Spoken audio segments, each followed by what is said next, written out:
Assalamualaikum warahmatullahi wabarakatuh. Baik, di sini saya akan menjelaskan mata kuliah Introduction to TESOL Methodology. Baik, yang akan kita bahas yaitu tentang Project Based Learning. Project Based Learning berakar dari gagasan para tokoh pendidikan progresif David Snedden pada abad ke-19, memperkenalkan pendekatan belajar melalui praktik seperti pembelajaran pertanian.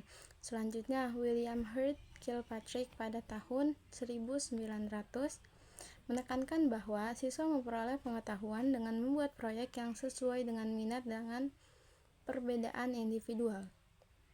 Selanjutnya itu John Dewey pada tahun 1897 menegaskan pentingnya pengalaman langsung dalam belajar melalui konsep learning by doing. Sementara itu, Lev Vygotsky pada tahun 1978 dan Jerome Bruner pada tahun 1986 menyoroti peran interaksi sosial dalam proses belajar melalui konsep Zone of Proximal Development atau ZPD, yaitu bahwa siswa dapat belajar lebih banyak ketika mendapatkan bimbingan dari orang-orang yang lebih ahli.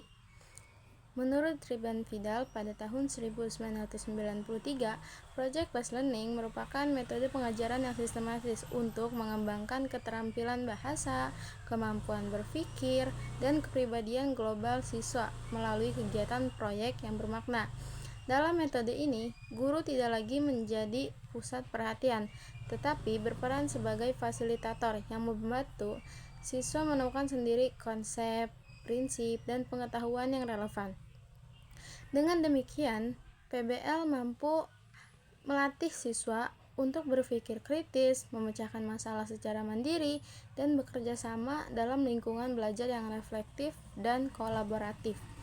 Selain itu, Simpson pada tahun 2011 menjelaskan bahwa Project Based Learning memiliki beberapa ciri utama, yaitu berfokus pada pemahaman isi pembelajaran, bukan hanya pada pola bahasa, berpusat pada siswa, mendorong kerjasama antar siswa, mengintegrasikan keterampilan bahasa secara autentik, serta menghubungkan pembelajaran di kelas dengan konteks kehidupan nyata.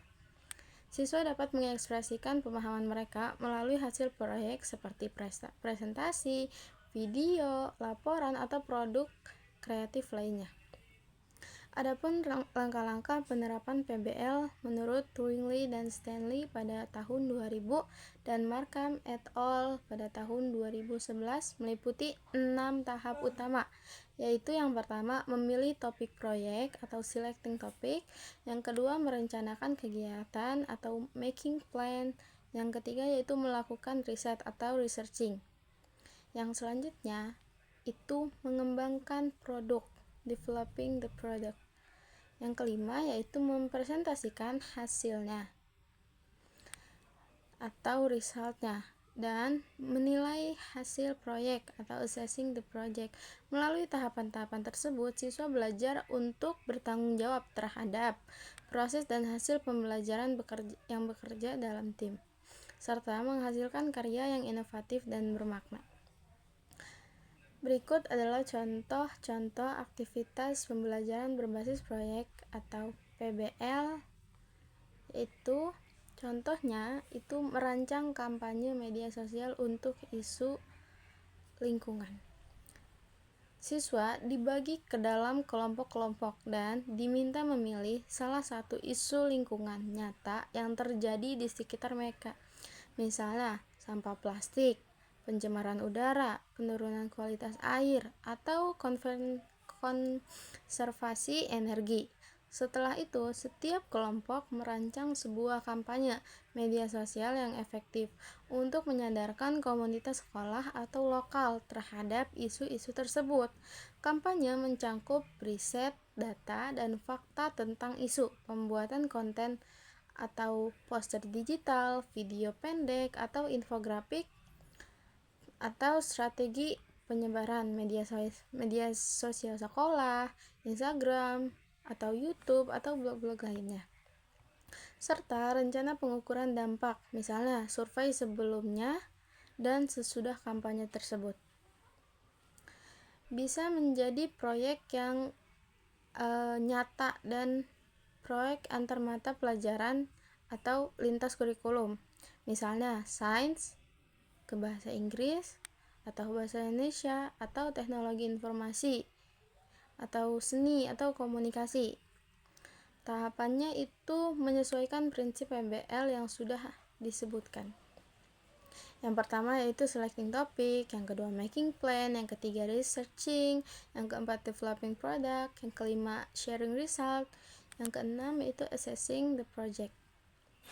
Contoh ini hadir dalam daftar craft photo essay dan plan and execute a social media campaign sebagai PBL. Cocok untuk siswa tingkat menengah ke atas atau SMP, SMA, universitas yang sudah cukup familiar dengan media sosial dan teknologi digital.